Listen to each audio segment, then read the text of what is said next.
Today, be sure to stand on the promises that God has made to you regardless of what the situation is saying or looking.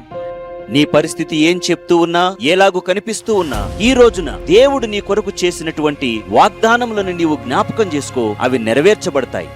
Sometimes we pay the situations in our lives a little too much attention. కొన్నిసార్లు మన జీవితంలోని సందర్భాలకు మనం ఇవ్వవలసిన దానికంటే ఎక్కువ ఆలోచన మనం పెడుతూ ఉంటాము. So much so that they cause us to doubt, fear and worry.